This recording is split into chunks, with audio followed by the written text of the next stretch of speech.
sudah kehendak Allah. Ini namanya orang tak mengaji.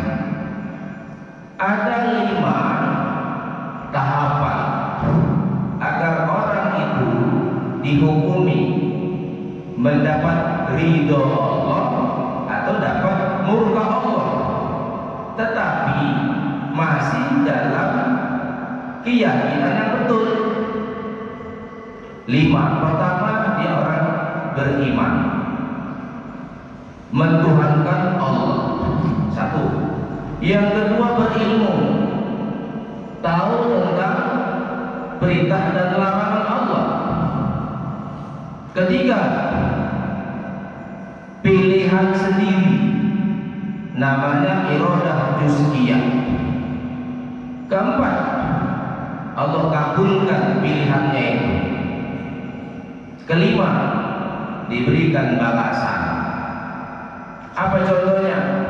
Mengerjakan sholat subuh.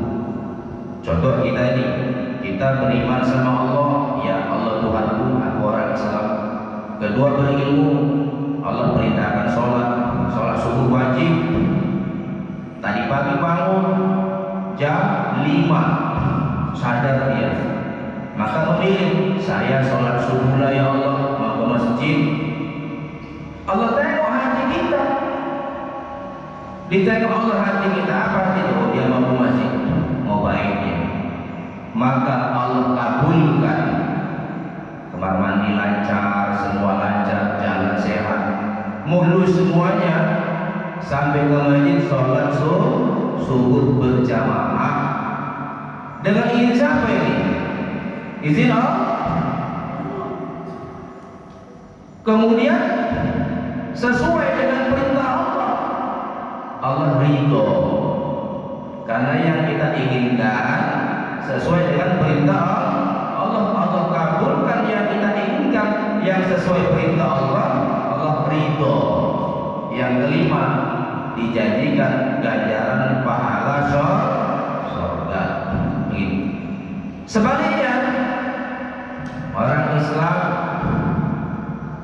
beriman sama Allah, kemudian berilmu, ya, bangun dia jam 5 tadi,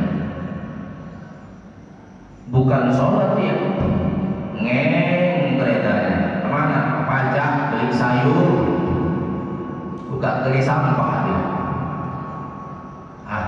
Pajak adalah cepat pergi, dapat barang segar murah katanya. Pilihan siapa ini? Pilihan sendiri kan? Gak ada maksa dia. Ada yang maksa dia ke pajak? Ada. Ibu kemarin sholat, ada yang maksa? Nggak ada. Pilihan sendiri. Ibu satu ini ngeng keretanya ke pajak, pilihan sendiri.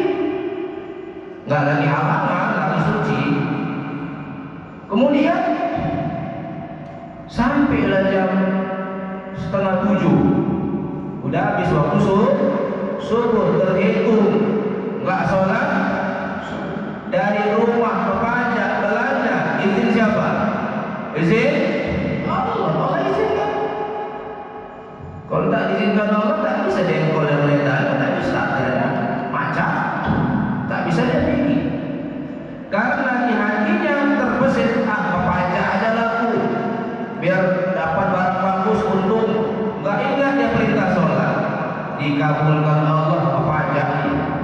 Sampai rumah nggak sholat subuh, melawan perintah Allah. Allah murka dengan pilihannya.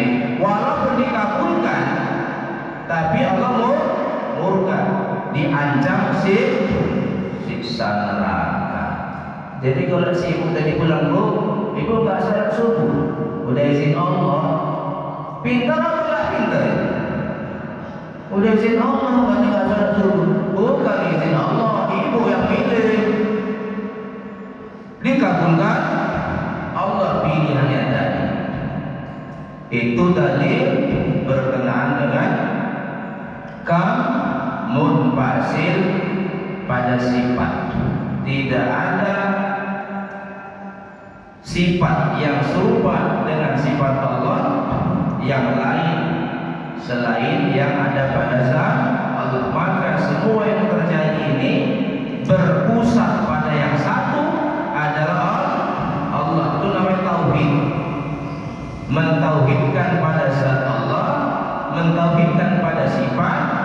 Yang ketiga, tauhid af'al namanya. Kam munfasil fil af'al. Yang kelima, ditanya, adakah perbuatan yang lain selain perbuatan Allah? Maka dijawab, tidak ada. Enggak ada perbuatan yang lain selain perbuatan Allah. Yang ada hanya perbuatan Allah saja. Di alam semesta ini, 7 lapis langit, 7 lapis bumi, tidak ada yang membuat perbuatan kecuali perbuatan Allah. Allahul ladzi khalaqakum wa ma ta'malun. Allah yang menciptakan kamu semua dan menciptakan apa yang kamu buat. Maka dengan begitu orang akan mudah terhubung hatinya. Ini semua izin Allah. Ini semua izin Allah. Ini semua izin Allah. Tauhidnya begitu. Tapi prakteknya mengikut syariat. Dengan ilmu kita bisa membedakan mana perintah Allah, mana larangan Allah. Saya adalah telah mengakui tak ada Tuhan selain Allah. Maka dalam ada kitab judulnya Sifat 20, dikarang sama Habib Usman bin Yahya.